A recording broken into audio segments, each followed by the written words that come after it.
Welcome to Living Teal at the Table with Fare, the destination to talk about anything and everything, but most of all food. Because we're here to make sure what you eat makes you feel great and never makes you sick. A seat at the table is brought to you by Fare, taking the fear out of food, one breakthrough at a time.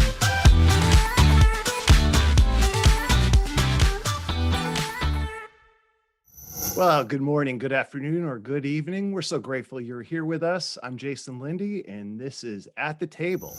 Hi, everyone. I'm Tiffany Leon, and we are the brand new hosts of Fair's podcast series. Today, Tiffany, we're looking ahead to Valentine's Day, and I've got to ask you, do you have any fun Valentine's plans coming up? I know that this will be the last time that the family will be the way it is. So any celebration on the 14th? Yeah, it's before we get into dating, I don't want to rush anything. I kind of like to get to know the person that I'm working with, person I might be working out with. So why don't you tell me a little bit about yourself, Jason? Oh, yes. I am already talking about the next stage in the dating evolution. And so, being a typical guy, I misread the singles and jumped far, far ahead down the Slow road. it down. Yeah. Yeah. So anyway, I'm Jason Lindy. I am someone who had food allergies growing up. I know it all too well. I was born allergic to dairy, milk, and tomato, and dog dander.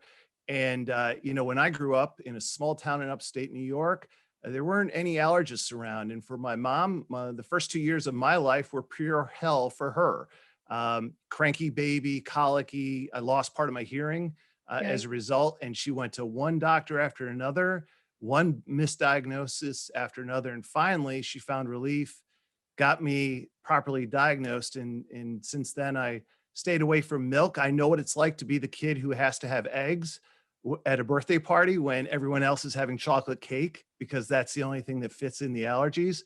So I've given away 3 Musketeers bars on Halloween to my older brother, and lived that whole life. And then later, as I got married and had my own child, we realized that he was allergic to shellfish. So, allergies have touched me throughout my whole life. And when I wasn't managing my allergies or my sons, I was a chief of staff on the Hill. I ran about a dozen political campaigns all across the country, worked for a bunch of advocacy firms, and came over to Fare last year, and really happy to be here. I feel like this is a job I've been preparing for all my life.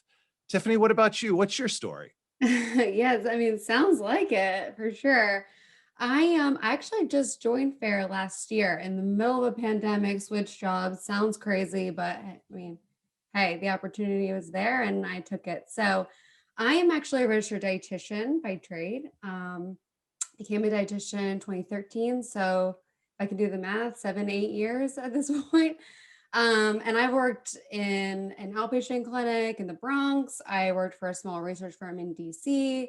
I worked at Georgetown University for almost 3 years in the dining hall. And that's really where I got my first introduction to food allergies, because I helped students navigate the dining hall, their options, locations on campus. I helped with recipe development, menu selection with the chef. So it was a cool job. Got to wear a lot of different hats.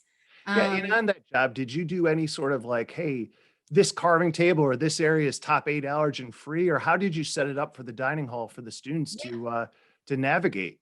Yeah, so every student is different, of course. But the year that I got there, 2017, they just did a major renovation on the dining hall. So they kind of set me up for success over there. Nice. I'd like to take more credit, but as the school year goes on, you get to meet more students and interact with them through various programs. They get to know who you are. And then, just knocking on your door. Hey, I noticed this was wrong, mislabeled. Can you help me out? Can you talk to the chef? So I, used a lot of Fair's resources, and I'd been on their website a lot, listened to a lot of their webinars, presentations, and finally just stumbled on this job. So here I am, the Oh, new that's great. new podcast host for Fair's at the seat at the table. Oh, yeah, very much so. Well, this is fantastic. Well, now that we've broken the ice, do you feel like going further into the water and sharing me a little bit more about how are you going to spell why this upcoming Valentine's Day is actually a very special one for you and your husband?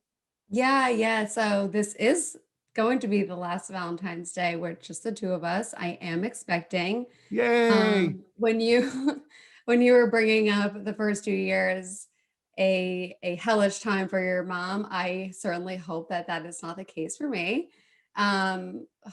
Now with the new technology and all the information surrounding food allergies, should my child, to my son, it's a Oh, boy. congrats. Um, should my son have food allergies, hopefully you can get to that diagnosis sooner rather than the length of time it took you and your mom. Yeah. So February 14th actually marks, what is it? February, March, April, May, 3 months until the due date, right on the dot. So Nice. I don't know what my husband has up his sleeve, but it better be something good.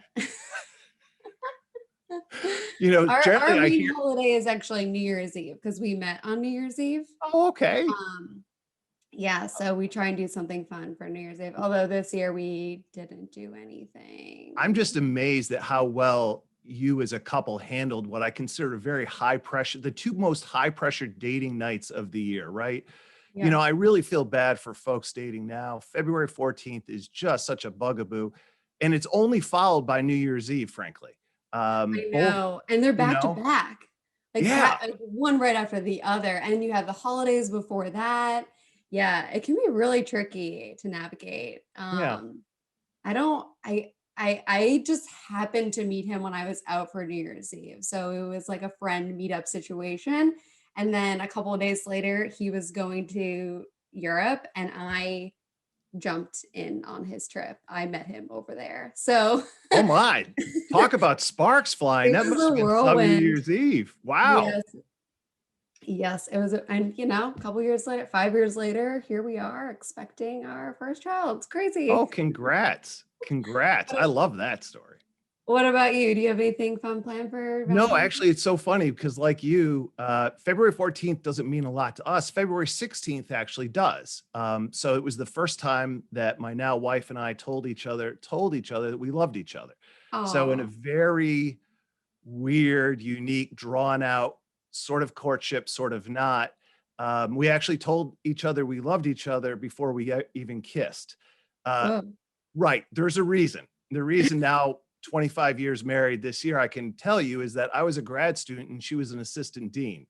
And Ooh. so, yes. And so there was that Ooh. little issue. So And scandalous. yeah, a little bit. So actually, we were engaged 5 months later and kept it private the whole way through. Um, you know, she's a wonderful woman to have put up with me and for these last 25 years. But yeah, no, it was a moment of a life-changing moment, like I'm sure it was for you when you got on the plane to go over to Europe. You're like, okay, I think there's something real here, and you go for it. And frankly, fortune favors the bold when it comes to romance. Yeah, I didn't know what I was thinking when I got on that plane. First of all, my flight got canceled. Second of all, I had to sweet talk my way onto another flight that night. Happened to get into first class. Don't know how that worked out. But I got rerouted through two other airports. So when I finally showed up in Amsterdam, it was 24 hours later and they lost my bags. So I was living on a prayer. And if Yeah. we could get through this, then we could get through anything. Oh yeah. No, that's exactly right. That's exactly right. Well, I think, Tiffany, are we about ready to bring in our first guest? Yeah, yeah, yeah. I'm excited for today's show. Yeah, me too. Why don't we give the folks listening a little preview? We're going to talk to people in the dating pool. We're going to talk to Nathan, who's a college student. We're going to talk to Shandee, who's a little older. And then you have a friend coming in as well, don't you, Tiffany? I do. I do. Dr. Jennifer Kim, she is a board certified allergist out in the Chicago area, and she's going to be able to lend her medical expertise and tell us all of the tips and tricks from the professionals on dating. Yeah, I mean, I think this is going to be a great first episode. I'm sure looking forward to doing it with you and bringing people along with us on this fun ride that we're going to have together. Yeah, let's do it. All right. Well, now we're going to welcome our first guest ever, Tiffany, to the podcast, which is great. Nathan Hwang. Nathan is a student at Dartmouth, a fantastic Ivy League university. And Nathan, we're really happy to have you join us today. And, before we get into sort of dating stories and dating tips, share with us what it's like to be, you're a young guy, you're out there on the dating scene, what it's like to have a food allergy, and how do you manage that? I mean, when does that come up in conversation? Yeah, definitely. Well, thank you, Jason and Tiffany, for having me. Never been on a podcast before, but I'm definitely excited for this to be my first. Yeah, it's Us either. So it's a first for all of us. That's exactly right. You're in good company right now, Nathan. Yeah, we're in it together. So that's Yes, right. sir. awesome. Well, yeah. Well, it's definitely something. It's definitely something that is a very important topic for people, and especially in dating, and maybe sometimes it's difficult to bring up in a conversation, can be awkward. Um, and I've definitely personally have had to manage it in my dating life. Being at college, I'm a junior right now at Dartmouth, and it's not a huge school, so there's honestly not that many people to meet. But the ones you do get to, you definitely want to make it count. So you definitely want to have that good first interaction. And I'm lucky to actually have been dating my girlfriend now for the past couple of years. And yeah, I have plenty of information that I would love to share with you guys, and answer any of your guys' questions you have. I mean, I have a couple of questions. Go for it. So it's awesome that you guys have been together for so long. At what point in this relationship did you tell her about your food allergies? Was it like right off the bat, hi, I'm Nathan, I'm allergic to? Mm. Or did you, get to know her, get to know each other, and then you kind of wove it into the conversation? Yeah, definitely. I think so. So me and my girlfriend we were friends before we started dating. So I think it was honestly easier to bring it up then because we were more like just friends. And I remember at the time I was running for student council, and we have to like post like a poster of ourselves on Instagram and say some like fun facts. And like one of my fun facts is I have 6 food allergies, something that like not a lot of people know about me.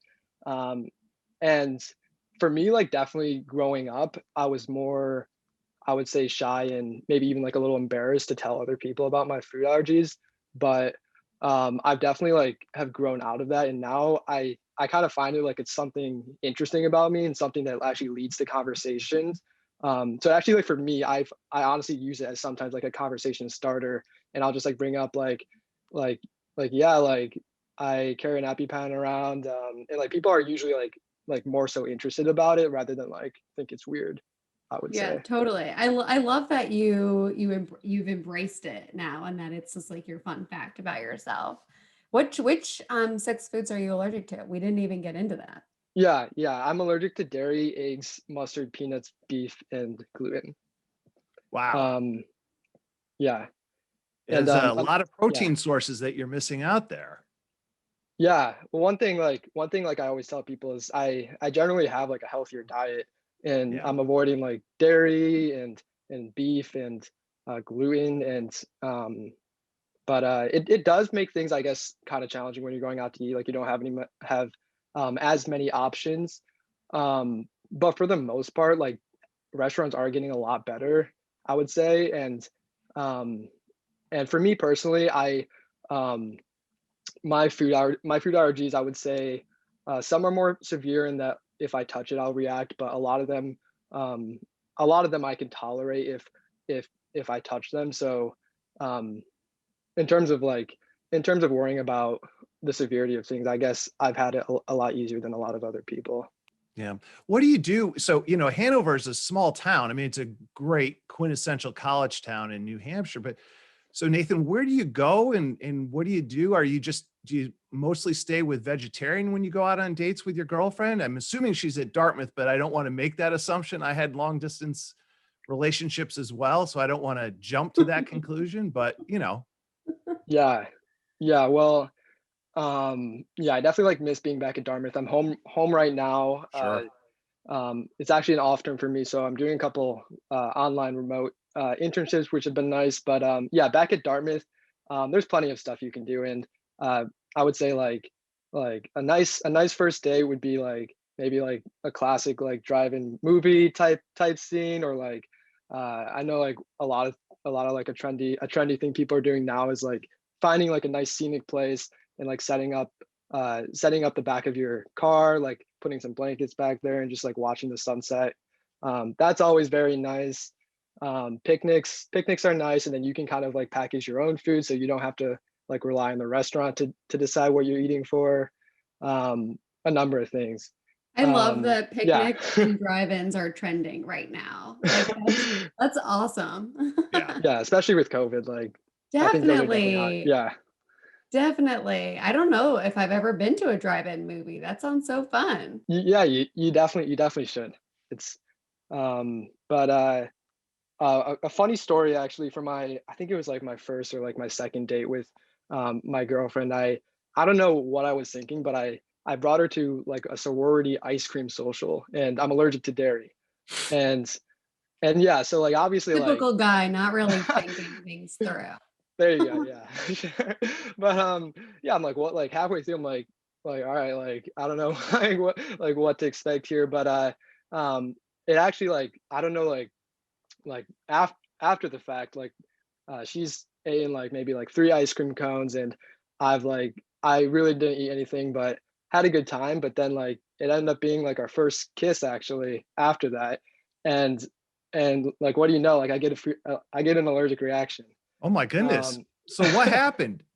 yeah, I'm like thinking like, oh my god, like how is this happening now? It's like first time, like this is just so not so bad. And I call my mom actually, and like my girlfriend, or who I was just dating at the time, was like just standing on the side like looking at me like are you good, like what's going on right now? And I'm like, yeah, sorry, like I don't know. I haven't really been in this situation before. And I'm calling my mom, and she's on the phone, and I'm telling her, yeah, like like, should I use my EpiPen? Like, what medicine should I take? Like, is it that serious? I'm having some itches in my throat. And she's like, yeah, Nathan, like what's going on? Like, how did this happen?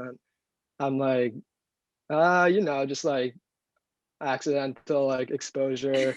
And Yeah, she's that's like, Didn't and want rock to and then let hard mom place. in on the secret. Man, first off, you got to do a little bit of explaining to the girl you just kissed, the young Right, woman you just right. kissed, She's because you're probably like, standing there thinking she's a bad kisser or something. well, or she's like, okay, look, what's the story with Nathan? I mean, he goes to Dartmouth, but after his first kiss, he calls his mom. What's the story there? I mean, you know, I, that's a hard thing to deal with. I know, like, I think it would be tough for like most people. For me, like, I don't know. I just thought it was honestly like kind of funny, and like it was a fun Yeah. story to tell afterwards. And um, but So I did you can see take how your EpiPen? it is funny though. I didn't. I ended up just taking Zyrtec actually, which and things got better after that. Good. So Okay. thank Well, God. later in the show, we will have a doctor, an allergist on to let us know when the right time to kiss someone after they may have eaten a potential allergen or an allergen Well, that they're allergic and to. So Tiffany and stay Nathan, tuned. part of that is also strategic, right? I mean, what happens if you're at dinner and you're feeling like this is going great, and you're like, it, do you let it float that, hey, I'm really having a good time because if you eat that sesame, and I'm allergic to it, then that's where the good time's going to end. I mean, I kind of feel like, It's yeah. Yeah, I don't know how you it's play that tough. card. Test to I see how think the date's going. obviously Yeah. like people are listening to this, and you definitely want to be safe. And I would say like if you're having like an allergic reaction, and like yourself, and it's happened before, even if it's never happened before, like it never hurts to just take your EpiPen. um Nothing, like it can't hurt you. And but it does like save lives. So I would always recommend, like, if you're in any doubt, like just take it. Like the worst that's going to happen is you're going to have to go to the hospital, and they're going to have to keep you for a while, but it can really like it can really like save your life. So I would Yeah. just do it. Yeah. Absolutely. I think Yeah. we Thank all you. would. Thank you for saying that. Yeah. Yeah, I think we would all Don't recommend. do what I'm doing. No, but I think, Yeah. I know a lot of teenagers don't like carrying the epi after a certain period of time, and they feel like they've outgrown it. They're doing adult things. And the fact is, it's just, better safe than sorry is exactly right, Nathan. Yeah, I looked it up, and I saw anywhere between 5 and 12% of people that have had allergic reactions in the past have had them because they have kissed someone. And it may have been like directly on the mouth or just like a quick peck on the cheek, not intimate in any way, but just had some, skin Oh wow, manifestations and skin reactions. So yeah, you're not alone. Yeah, you're not that, alone. Oh, It that's definitely good to happens. know. That's Mhm. good to know. well, Um, that's a challenge to navigate. Yeah, for sure. For sure. definitely. And I would say like yeah, that was actually like thankfully like the only time that's happened to me. Surprisingly, so I think dairy is definitely like ice cream, like it's just so messy and so like and dairy especially is bad for me. So, but if you know, I guess like your severity, like what you're especially allergic to, like you can maybe tell your girlfriend or whoever you're dating, like, hey, like I guess yeah, you're right. Like it is. If it was my first date with someone, like I don't know, like if that's something you would like, that would be a really awkward, like a really tough situation to be in. So um, I guess Probably maybe stick even with the like drive-in yeah, movie for the first date, just yeah, some food. yeah, yeah. Like choose something that like plan it out and like go somewhere like will like be a safe situation, especially like if you're planning to kiss them like afterwards. Like don't bring them to like your to like an allergy or to like a restaurant that serves exactly your allergy. Yeah. Yeah, Yeah, yeah. amazing. So does your girlfriend know how to use your EpiPen? Did you train her on how to administer it in case you were unable to? Yeah, I mean, I try to like tell her to do it, but honestly, she just says like she would be too scared in the moment to like have to stab me, and she said I would just have to do it.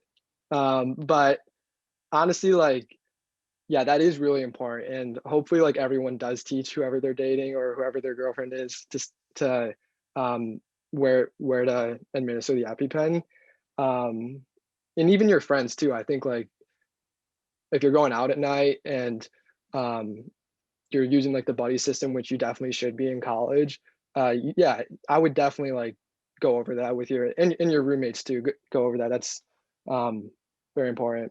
My girlfriend specifically, I guess, is very afraid of EpiPen, so maybe she would have a tough time with that. But she said if it was to save my life, she would. So Well, that's All right. good. yeah. All right, well, That's that's love good. right Yeah. there. That's Yeah. fantastic. Well, are Yeah. we ready to bring in our Tiffany? Or you think we're ready to bring in our second guest? All right. Our second guest is Shandee Chernow. Well, welcome aboard to Fairs at the Table. Thank you. Thank you so much for having me. I'm super excited to be here. Well, why don't Yeah, you you tell us a want to? little bit? Oh, I'm sorry, Yeah. Tiffany. We're going to get our dance steps down. Yeah, Sorry yeah. about We'll that. figure it out. We'll figure it out. Yeah. You want to tell us a little bit about yourself, Shandee? Sure. So my name is Shandee Chernow. I have food allergies. It sounds like we're in a meeting right now. And they started when I was 28, so they're adult onset. So I had the pleasure of dating in the before and in the after. So that's kind of fun. I started a company called Certastar that specifically deals with some of the issues that Nathan was talking about. So basically what we do is we let people who have food allergies dine safely in Certastar restaurants. So we provide individualized menus for those restaurants when people go there with food allergies. That way that you don't have to have that big, long, embarrassing conversation. And I host a podcast about food allergies and the restaurant industry called Shandeeland. Whoa. There you Any go. tips for us? Any tips for us Yeah. as first-time hosts? I write down a lot of questions, and then when there's dead air, I go to the next one. Okay, noted. Yes, I also very gave much up so. on using all the video because I thought, that way people have to get all dressed up. But Oh, I have no idea what I'm doing is basically my advice. Oh, good. We're going to try to keep it as loose as possible. Shandee, what are the foods you're allergic to, my friend? So I'm allergic to peanuts, tree nuts, shellfish, and pork. Pork is my fun one. Yeah. Interesting. And you're a mom as well. So do your children have any food allergies? No, my kids don't have any, and we run drills around the house, and they know exactly how to stab me with the EpiPen. You can tell your girlfriend, Nathan, my 11-year-old is unwilling to do it too. So my 8-year-old is the one who has to run around and find the EpiPen and stab me. My 11-year-old calls 911. It's a Definitely team will. effort, you know. It is a team effort. That's You gotta have right. someone doing both things, so it works out. That's exactly right. And I do train anybody I'm dating to be the savior as well. Very nice. How soon in the relationship do you train someone on the EpiPen? We were talking about this with Nathan. As soon as there is food involved. So I've always tried to not have food involved on the first date, but I have a hard no kissing without, no food allergies rule, specifically for the situation that Nathan had.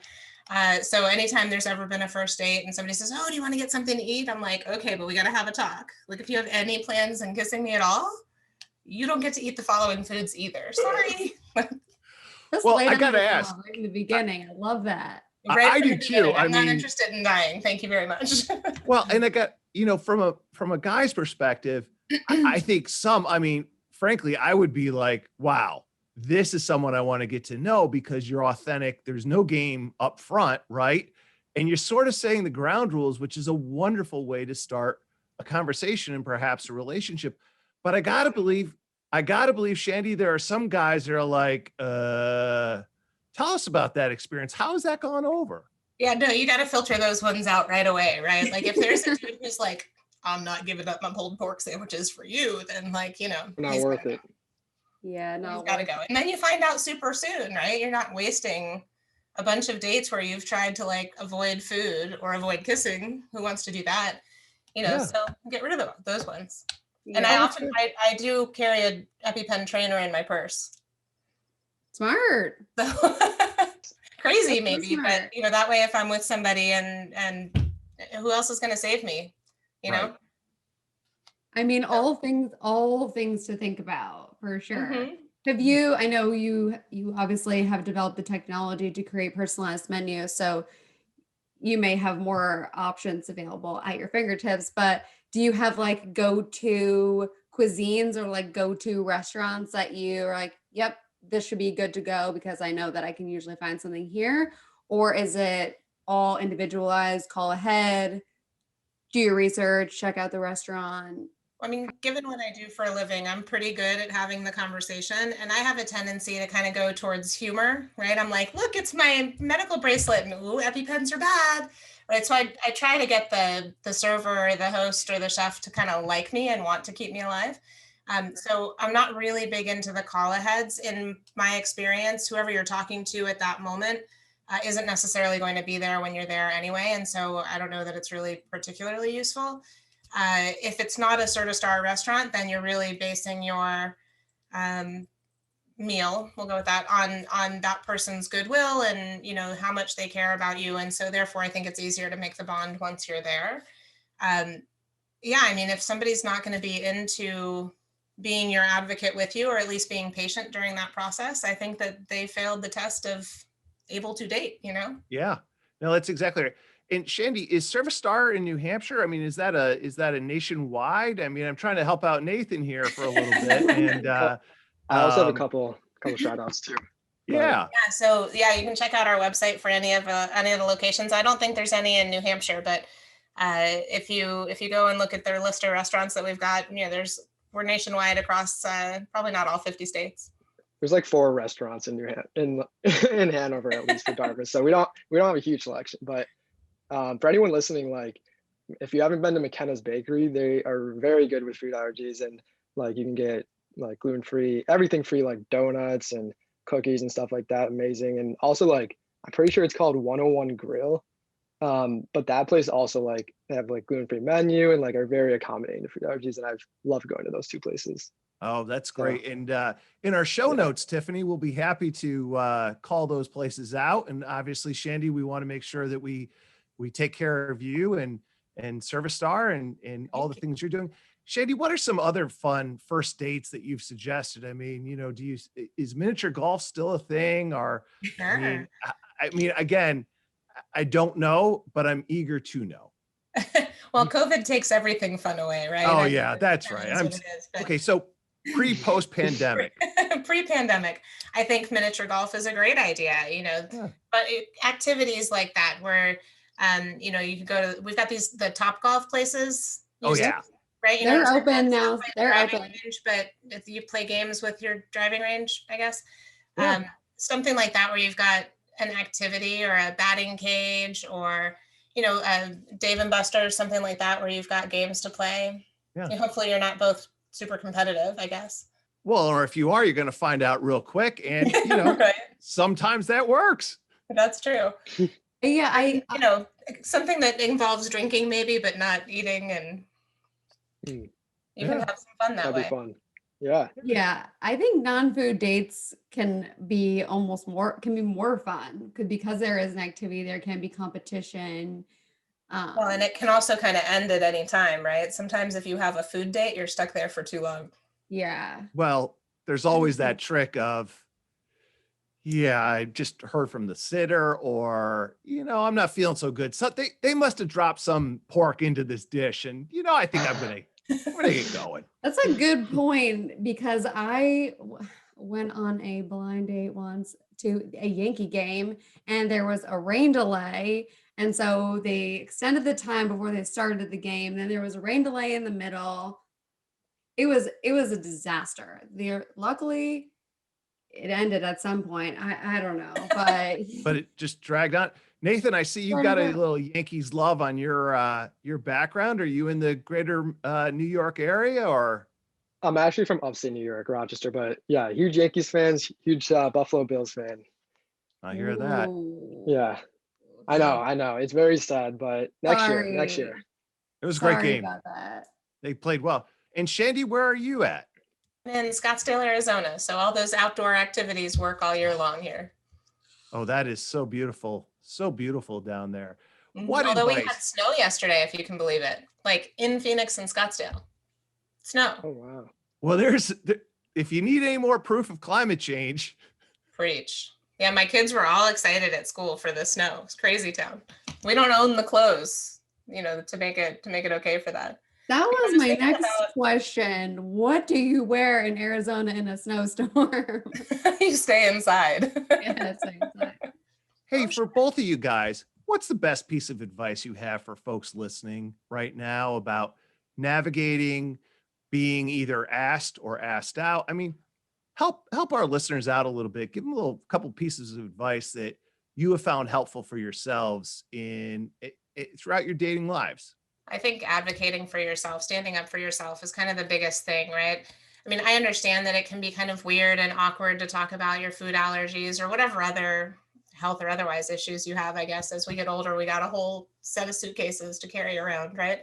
But, you know, you just have to be upfront. And if that person's not going to deal well with those things, they're not your person.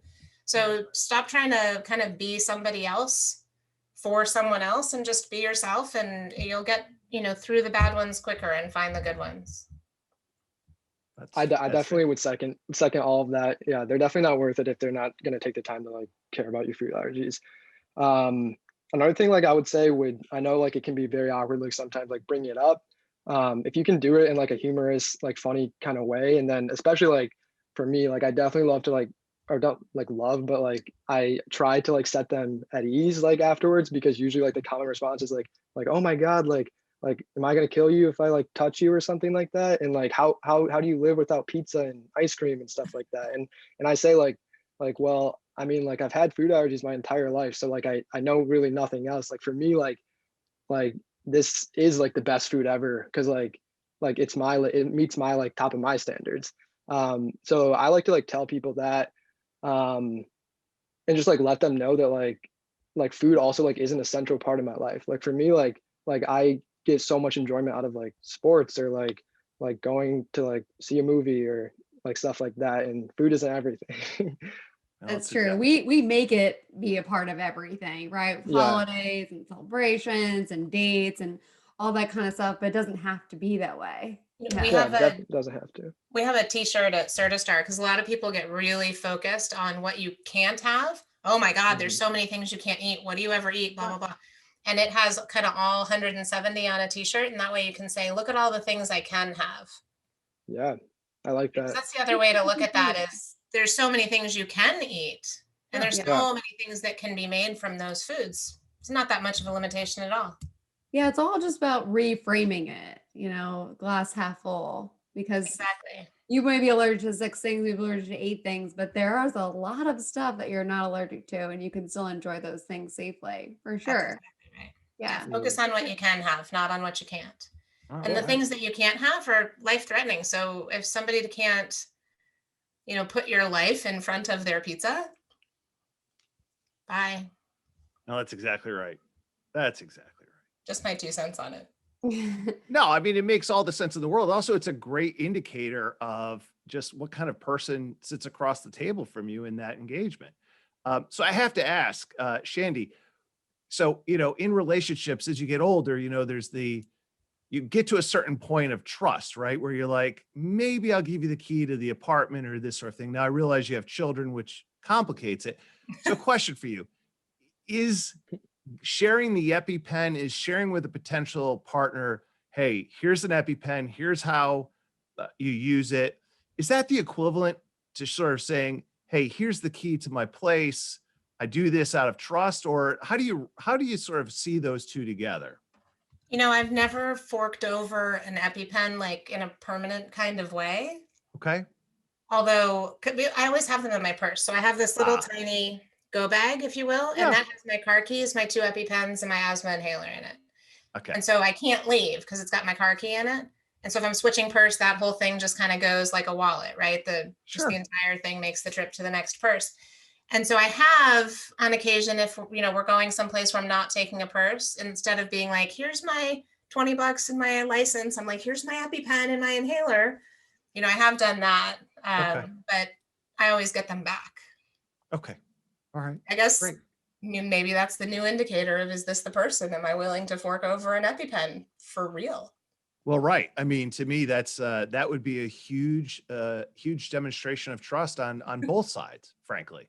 I mean, they always know where the EpiPens are and how to use them. Have you guys heard of or use like AviQs? Mhm. Okay, I personally love AviQs because they fit in your pocket, easy to talk to carry you. around. Yeah, You know that's why they were exactly created in said form factor instead of this one? Because it fits I have no better idea. into a bag. Is that why? Yeah. Because of his demographic, they kept not wanting to put this in their pocket. I see. Probably made a lot of money. I'm sure. No, they're great. I've got trainers all over the place for every Zoom and education thing I do. There's trainers here, trainers there, trainers in the purse. It's smart to have a go bag like that, just to kind of move from bag to bag, because I love a good bag, whether it's backpack, shoulder bags, but you don't move everything, you forget the one thing, you lose it. That's smart to just I'm going to use that as a mom. I think Yeah. Oh, you'll be carrying a lot of bags as a mom. Yeah, there's no more good bags for another 5 years or so. Plus, then you don't forget something. I know in the college age or young adult, teenager age, when you're not carrying a bag and you wear tighter fitted clothing, or maybe you have a sports uniform on, that's such an easy excuse to not have the EpiPen on them. But if you always have that go bag with you, that excuse is no longer valid. So yeah, that's why it sits with my car keys, right? Because that way it will never get left behind. At this point, it's such a habit. It's been 15 years or so of carting EpiPens around. It's just, they're always there. So Shandee, where do good folks listening find you? Do you have a Twitter? Do you have an Instagram page? Let us know. And Nathan, you as well. So how do folks find you, Shandee, and stay in touch? So on any of the social media platforms at Certastar or at Shandeeland for the podcast. And Tiffany, we've got quite a few episodes with food allergy moms if you want some tips as that baby's coming. Fantastic. And Nathan, how about you, sir? Yeah, I mean, feel free to reach out to me on email, nathan.s.hwang.22@dartmouth.edu. I'm happy to talk to anyone about anything, especially about food allergies. Yeah. One more thing too on I was gonna say I've lost my EpiPen a few different times, and I really think there should be a sticker or something you can put on and it tracks it on your phone. They might have that already. I don't know. There's a couple things you can use. I've never thought to put it on an EpiPen, but that you can put on your phone or on your keys. It's smart to put it on your EpiPen too. Oh, cool. Like the tile. That's the only one that comes to mind because I see it on different dogs at the park. But if you Google that, then a bunch of other brands would come up too. Oh, okay. Cool. We should get on that. That's a good idea. Indeed. Everyone's so used to the find my iPhone that they want it for everything. Keys, EpiPen, wallet. Why not? Yeah. Well, thank you guys for joining today. We were so happy to have you as our first and second guest on the show. And Anytime. hope to have you guys back one day. Thank you so Indeed. much. It's good to see you. All right, thank you. So our next guest is Dr. Jennifer Kim. She is an allergist in the Chicago area. And she is joining us today to provide a medical background, medical point of view on dating with food allergies. Welcome, Dr. Kim. Thank you. It's great to be here. We're so happy to have you here. This, by the way, is our first podcast as host, so bear with us through this. But I don't have you So ever far, been so on great. You guys are doing great. Have you ever been on a podcast before? Any tips? I have not. I am a novice. Perfect. So we're all in the same boat. That's exactly right. Well, Dr. Kim, tell us a little bit more about your practice and how you got started into this field.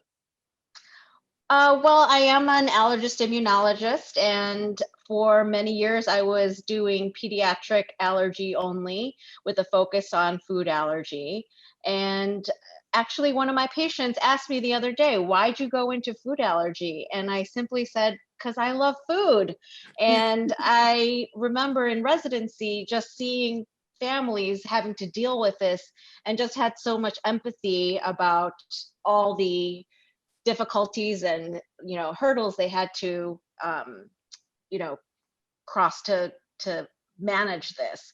And things have improved since I was in residency, but still it can be very much a burden. So my interest has always been in food allergy. I was at Lurie Children's and Mount Sinai, and now I'm in private practice. I thought you were going to say that you recently got a question from one of your patients on whether they could kiss someone if they had a food allergy or if they could go on a date. And I was like, that would be perfect for this. Usually I'm the one to start talking about those topics. Okay. What age do you start that? How young? I think in high school is generally when I start to bring it up. Sometimes I'll even bring it up in like preteen years, just depending on the family, and almost to demystify it. So it's like this is routine. I'm just going to talk to you about it because this is life.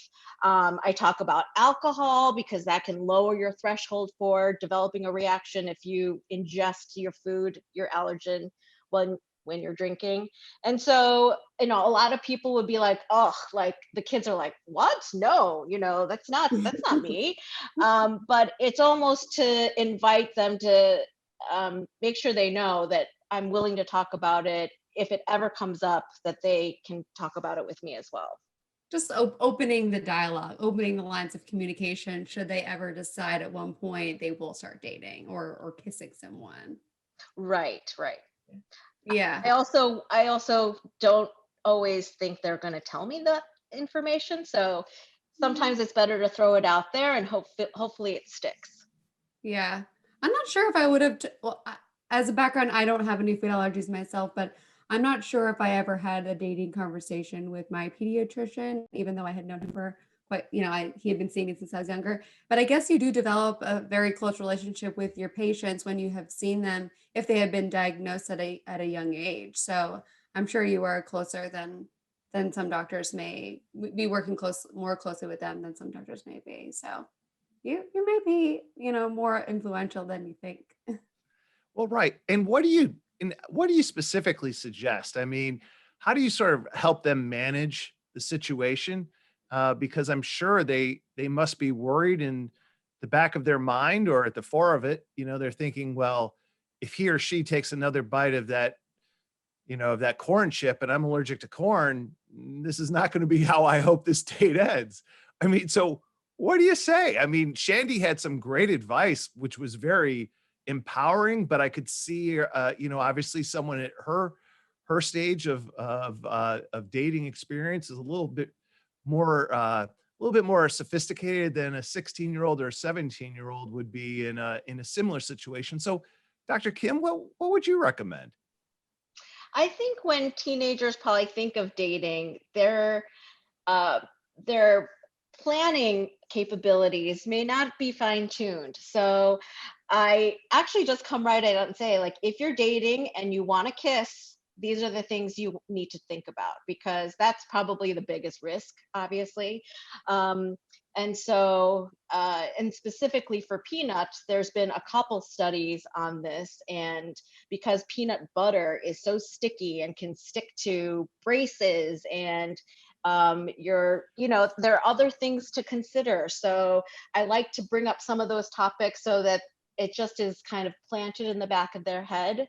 And it also invites them to say, like, just have a conversation about it. This is part of who you are. It shouldn't be a big deal, but it is something that should be discussed before the kissing begins. Well, Yeah.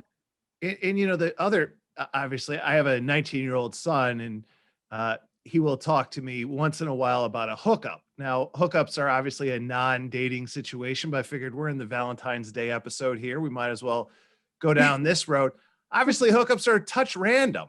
And so if you have an allergy, I mean, and the person you're starting to get friendly with has eaten something, maybe consumed something, can they brush? Can they go use liquid mouthwash? Can they do soap and water? I mean, let's talk about getting rid of the allergens and helping the young folks out in their amorous pursuits. So what do you recommend?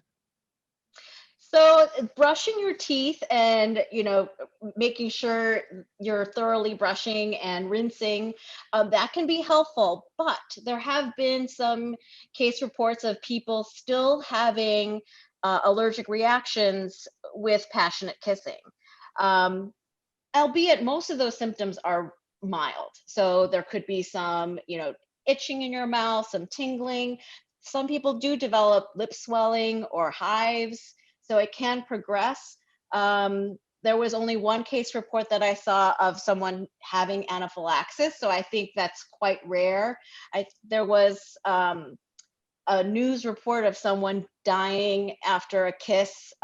This was maybe 10 years ago, but she had terrible asthma also, from what I understand. So it kind of made everyone very hyper aware of the whole kissing situation. But I will say, generally speaking, most of the time the symptoms are mild. So, obviously you would need to stop if that were to occur, but brushing and rinsing definitely helps.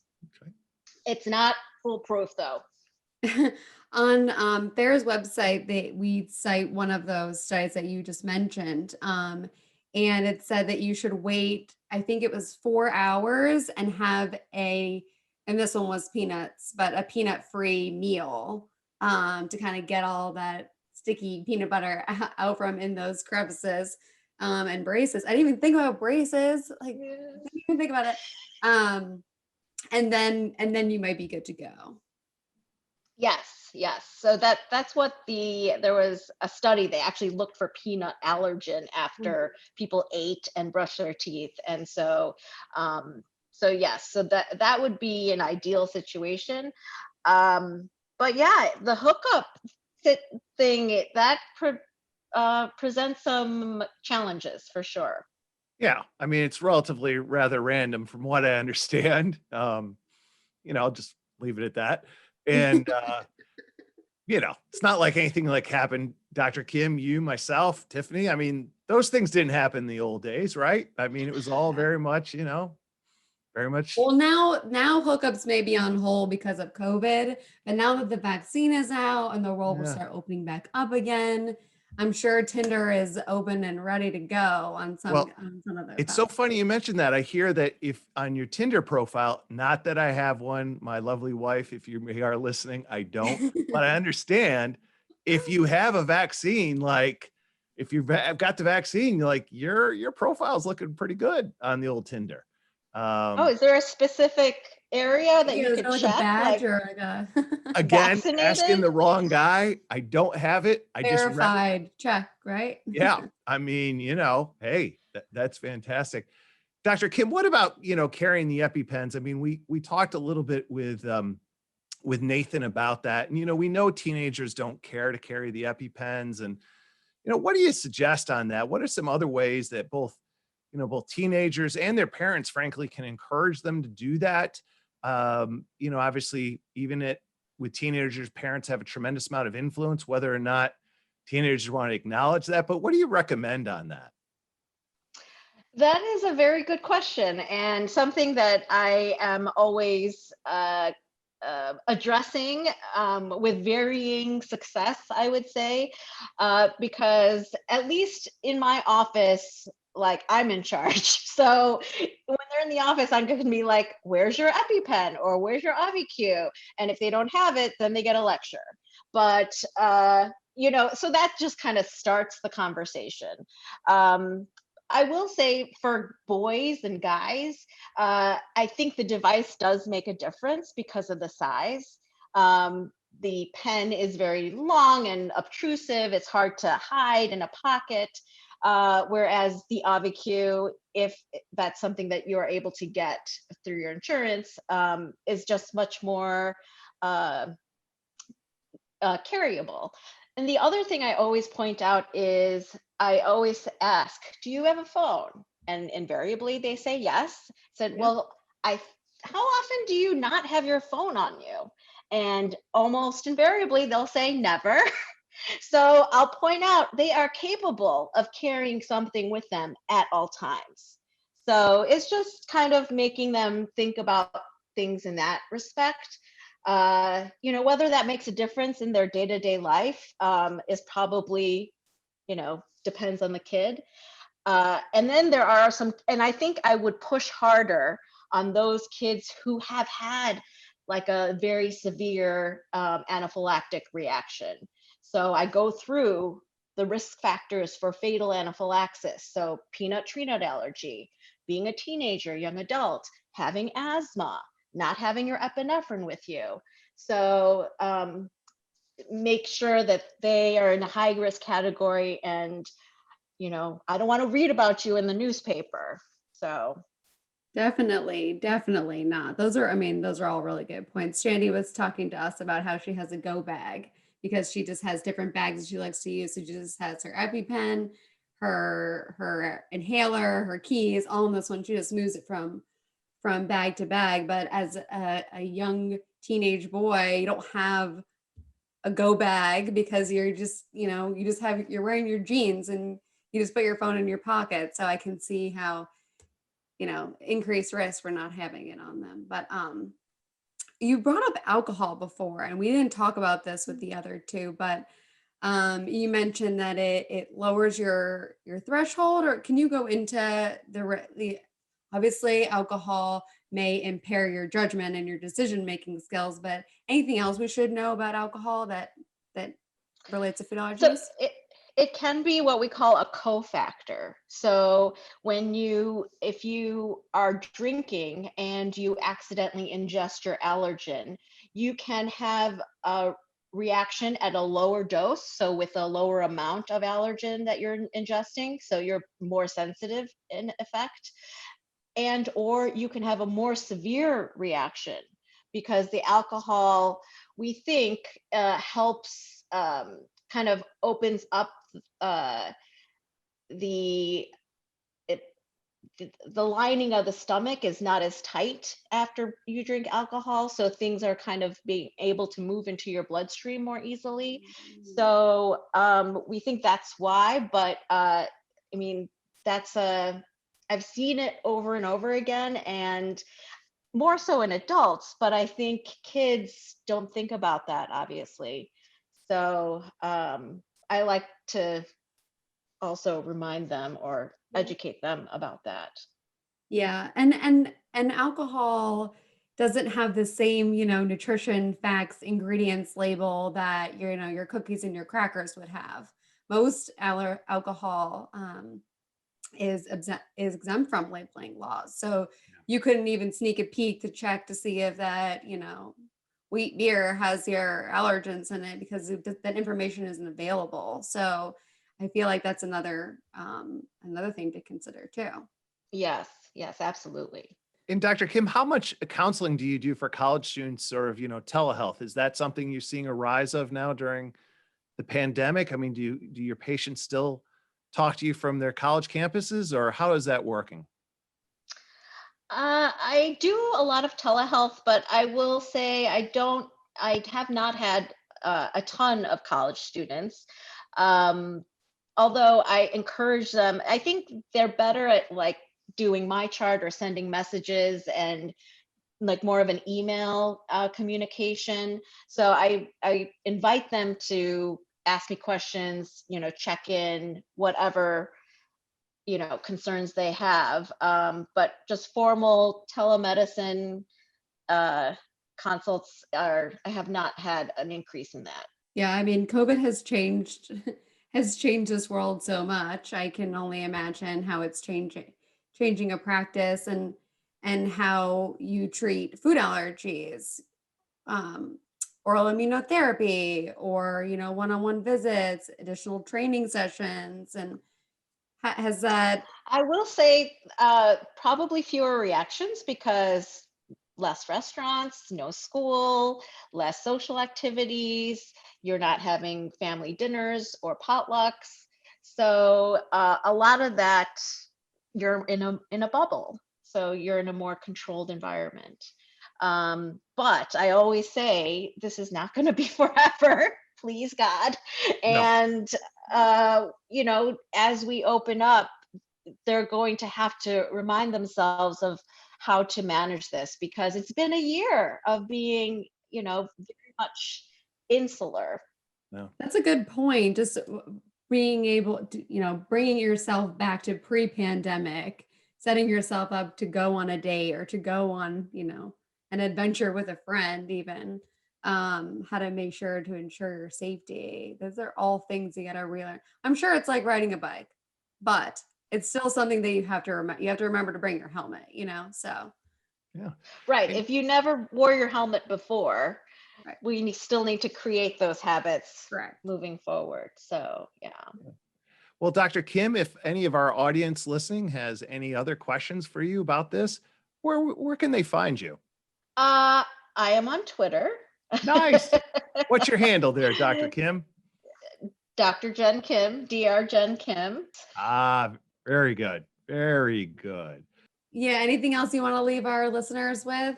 Any tips or tricks or? No, I think the other thing is repetition, as probably parents of all teenagers, from the parental side, I should say, is, nothing is done automatically. We all have to practice in order to get things right. So all of this requires practice. And so I would keep that in mind. And it's no one, and everybody makes mistakes. So it's important to keep that in mind, but the practice makes perfect. I love that growth mindset that you have there, Dr. Kim, because my sense is you're probably seeing a lot of teenagers who have a lot of high performing aspirations and, growth mindset where you say, it's okay to learn and fail. You're going to come back and you're going to do better. I think that's just a wonderful example of how they might want to frame other things in their lives. So thank you so very much for that. Yeah. Thank you for joining us today. Thank you so much for having me. This is fun.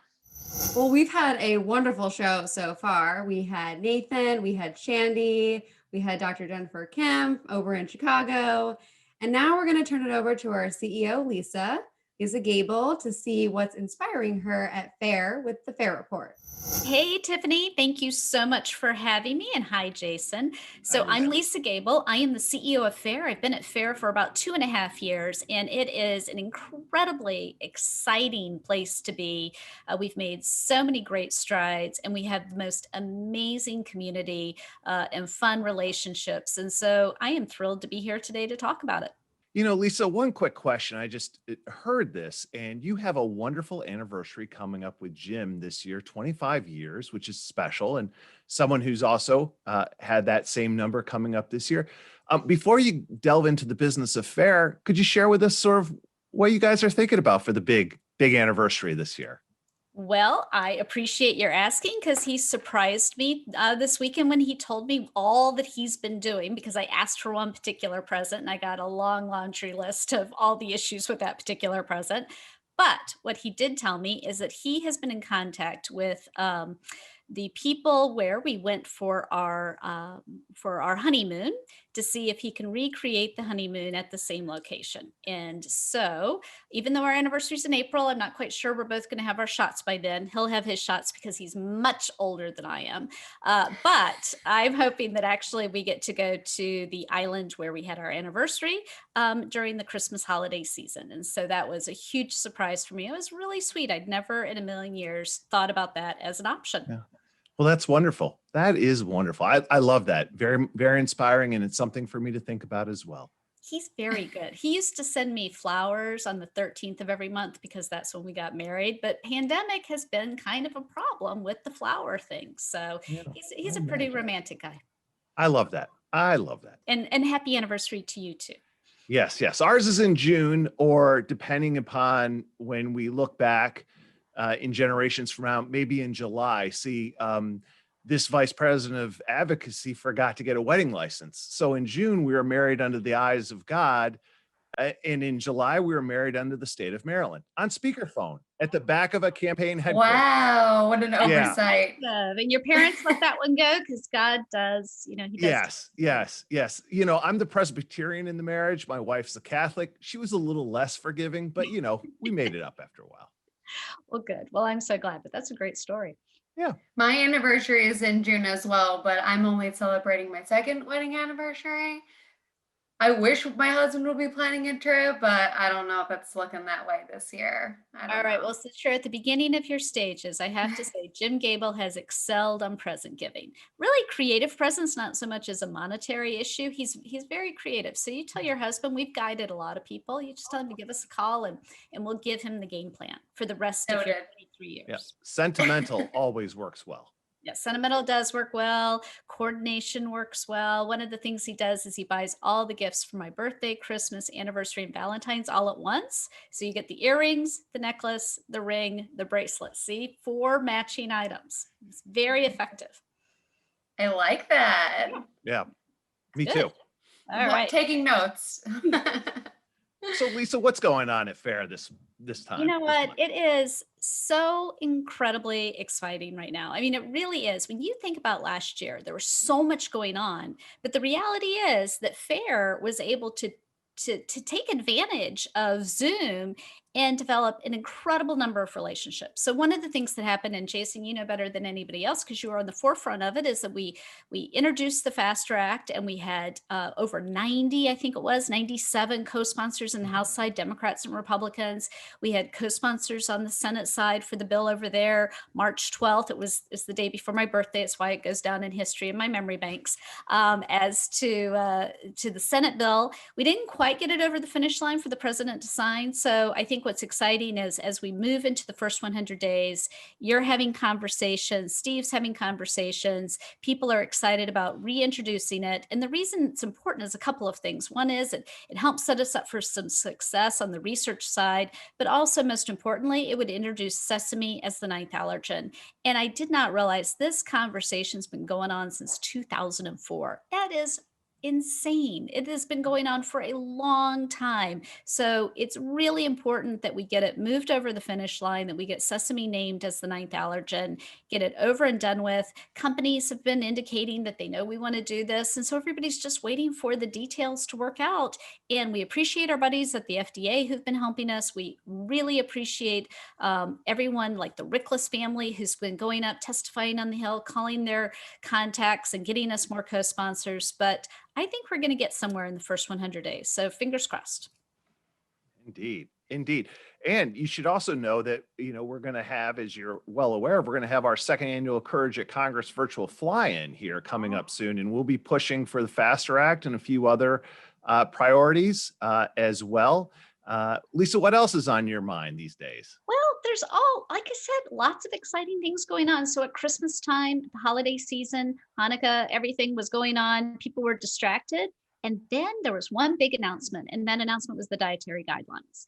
And, I'm old enough that I remember it as the food pyramid. People that are younger than I am remember the food plate. But the bottom line is when the U.S. government, whether as a coordinated effort between USDA, Department of Agriculture, and HHS, come up with the dietary guidelines every 5 years. And that's really supposed to speak to what are the guidelines to get the best health and wellness in America.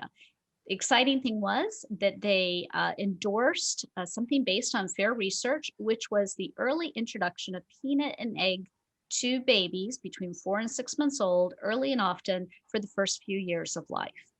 And that has such a huge potential. I mean, when you think about peanut allergies as being 8 million people, and if we can take that off the board by introducing babies to peanuts early and often, and they don't develop the allergy, we could really start to see the numbers go down. And so, as you may know, FAIR is investing quite heavily to have the government take a look at all the other allergens. And so here's what our responsibility is in that. We are funding something called the Start Eating Early Diet Seed Study. We have a number of different people who are investing in it. But what it will do is it will introduce multiple allergens to 2,000 babies. So 2,000 babies over a 3-year period of time are going to be introduced to multiple allergens. And what we hope happens at the end of that is that we'll get the US dietary guidelines changed once again, that we'll be able to get guidelines changed from the Academy of Pediatrics as well as at NIH. And maybe we can finally start to get a handle on this disease and make it a little less impactful to such a broad array of people. And the other thing is, thanks to the amazing work of our creative team, we have this consumer campaign called Babies First. And I love babies. Oh my God, that logo, that website, I just pull it up sometimes just to make myself happy. And because I just love to see the babies. It's kind of like some of our staff's required to send me baby pictures of all their newborn babies just to make me, cheerful every day. So what Babies First does is it reaches out to moms and dads and it tells them to feed your babies these allergens because, one, it's more nutrients, and so don't deny them the nutrients out of fear. But secondarily, is there's a possibility it will actually decrease the baby's chance of getting food allergies. So we're baby central, love talking about babies, and I'm excited to be able to do this program. Yeah, this is awesome. Number one, because as you know, I'm expecting, so I'll be utilizing all of FAIR's resources as I am introducing and sending pictures. Yeah, sending pictures. Sure. But the other thing that's really awesome about the dietary guidelines is that, in addition to the food allergy recommendations, that this is the first time they've ever had recommendations for children under the age of 2. Which as a dietitian is mind blowing because I had a lifestyle nutrition class. Like I was learning how to feed infants and toddlers, and now it's officially backed by the dietary guidelines. So that was a huge win in the nutrition space. So for food allergies and for just feeding overall, which is awesome. Absolutely. Because I'll tell you, I mean, my daughter, as many people know, is adopted, and we only got a month notice before we got her. I had no clue. I hadn't been talking to pediatricians. And then the dietary guidelines, my go-to for information, told me nothing about the baby. Yeah, and nothing. So, she's alive and kicking. She's doing quite well today. And that's all despite the fact that Jim and I were literally clueless. So I'm with you. It's exciting that the dietary guidelines are now talking about babies because those of us who are adoptive mothers can really use that information. Yeah, FAIR hosted a webinar on February 3rd with the dietitian Sherry Coleman Collins called Preventing Food Allergies, the Impact of What and When We Feed Our Babies, highlighting the dietary guidelines that they just put out. Yeah, no, Sherry's great on peanut. I mean, she's just outstanding. We've had the opportunity to work with her in the National Peanut Council, and she knows so much and is just a great dynamic speaker and brings the information home in a real easy to understand way. Yeah, so if you missed that webinar, you can access it on FAIR's website or on our foodallergyacademy.org. Yeah, and one other thing to add about that, if you'd like to sign up for the Courage at Congress, please go to foodallergy.org and sign up. We'd love to have you there and attend. It's a virtual event with a lot of great content this year. We're hoping to have someone from the FDA as well as someone already from NAIID. But we're looking forward to having 2 days of great content as well. It'll be super fun. I mean, I will tell you, I am so thankful that we were able to do the fly-in with 150 moms, dads, and kids right before everything started shutting down. I mean, it's really funny how you're going to remember these dates for the rest of our lives. And the energy that was there, the way in which those families stayed involved. And I think that's the other thing. You know, we have an opportunity for people to provide comments to the FDA, and an opportunity to stay engaged and do Zoom meetings. So we miss our advocates terribly because we had so much fun. Yeah. It was an awesome time. Yeah, I mean, that's the wonderful thing about being part of the food allergy community, is that we have the best advocates and they make our lives so much easier. You know, Lisa, they attended literally hundreds of meetings last year that either myself or John or Steve, my colleagues here at FAIR, couldn't attend. And they're just outstanding, the best messengers for a very important issue. Well, Lisa, that was very inspiring and informative. Thank you so very much. Well, thanks so much for having me. I love seeing you both. And thanks everybody who's with us, and join us next month.